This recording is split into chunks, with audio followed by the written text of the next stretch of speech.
welcome to It's Tomorrow News. I'm Chavi Sompura.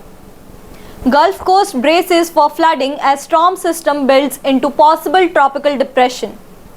The weather system moving across the Florida Panhandle on Wednesday was showing a greater chance of becoming a tropical depression as it moves towards the northern Gulf Coast, according to the National Hurricane Center.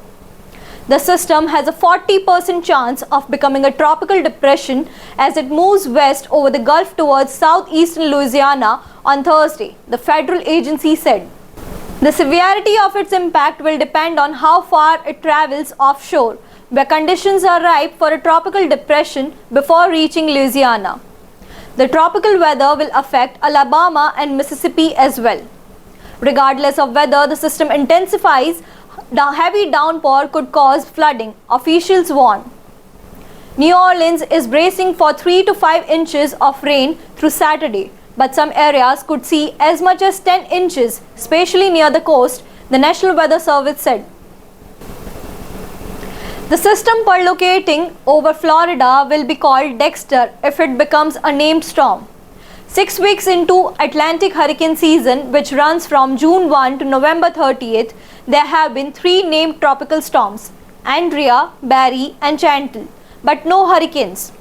Chantal made landfall in South Carolina last week and its remnants caused flooding in North Carolina that killed an 83-year-old woman when her car was swept off a rural road.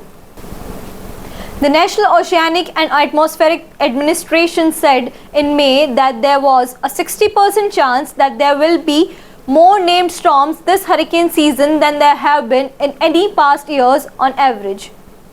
Torrential downpours triggered widespread fresh flooding across the New York metropolitan area on Monday night, halting subway and train services, submerging vehicles and grounding over 1,000 flights as slow-moving thunderstorm pummeled the tri-state region. Multiple subway stations were overwhelmed, prompting the Metropolitan Transport authorities to suspend or delay services on several lines. Metro North also reported suspension on part of Harlem Line and delays on the New Havens Line as floodwaters disrupted rail infrastructure.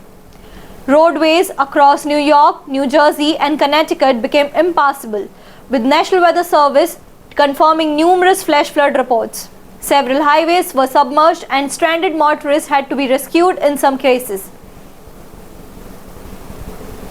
Air travel was hit hard, with more than 1,200 flights cancelled across major airports, including LaGuardia, JFK, Newark, Liberty and Reagan National, according to the FlightAware. That's all for now. For more weather news updates, stay tuned with us on It's Tomorrow News. For more global weather updates like this, subscribe to our channel and hit the bell icon for regular updates.